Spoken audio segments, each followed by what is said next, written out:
2014 సంవత్సరంలో భారత పార్లమెంటు చట్టం హైదరాబాద్ని కామన్ క్యాపిటల్గా హైదరాబాద్కి, తెలంగాణకి, ఆంధ్రప్రదేశ్కి 10 సంవత్సరాల పాటు నిర్ణయించిన తర్వాత విజయవాడని క్యాపిటల్గా, మీరు అమరావతిని క్యాపిటల్గా ఈ దేశంలోనే న్యాయశాస్త్రంలో కానీ, రాజనీతి శాస్త్రంలో కానీ ప్రఖ్యాతి కాంచనాన్ని చెప్పుకునేటువంటి చంద్రబాబు నాయుడు 2014 సంవత్సరంలో అమరావతిని క్యాపిటల్గా ఏ బేసిస్ తోటి నిర్ణయించావు?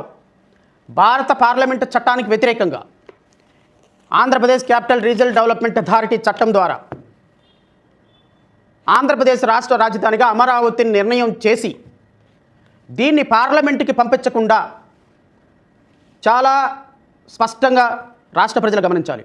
అప్పటికే కేంద్ర ప్రభుత్వ చట్టం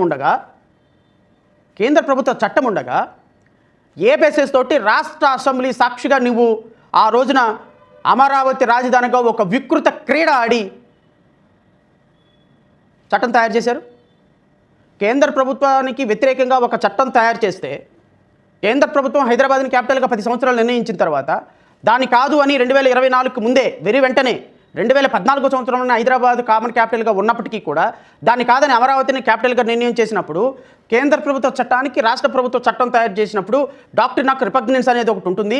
దాని ద్వారా ఇది భారత పార్లమెంటు చేసినటువంటి చట్టానికి వ్యతిరేకంగా చట్టం తయారు చేసినప్పుడు ఈ చట్టాన్ని రాష్ట్రపతి అనుమతి తీసుకోవాలి. That is called doctrine of repugnance అన్న మినిమం కామన్ సెన్స్ కూడా లేకుండా 2014లో అమరావతిని రాజధానిగా నిర్ణయం చేస్తూ చట్టం తయారు చేసినటువంటి నీవు అమరావతి ప్రజలకి, రైతులకి, రాష్ట్ర ప్రజలకి మోసం చేసిన సందర్భం కాదా? తెలిసి 2014 సంవత్సరంలోనే అమరావతికి చట్టబద్ధత లేకుండా, అమరావతిని సుస్థిరం చేయకుండా, అమరావతి అనేటువంటి ఒక రాజధానిని క్యాపిటల్గా ఫిక్స్ చేయకుండా లోపభూయిష్టంగా లీగల్ ఫ్రేమ్వర్క్ లేకుండా కేంద్ర ప్రభుత్వ చట్టానికి వ్యతిరేకంగా రాష్ట్ర అసెంబ్లీలో ఒక చట్టం తయారు చేసి దాన్ని రాష్ట్రపతికి పంపించకుండా 2014లోనే నువ్వు రాష్ట్ర ప్రజలను మోసం చేశావు. తెలిసి మోసం చేశావు.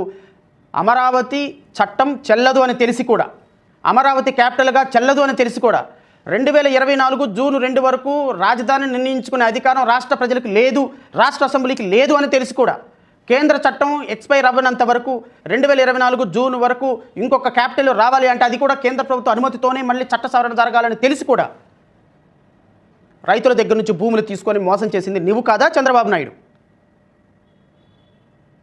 ఈ చట్టానికి అనుగుణంగా కేంద్ర ప్రభుత్వ చట్టం అమల్లోనే ఉండగా రాష్ట్ర ప్రభుత్వానికి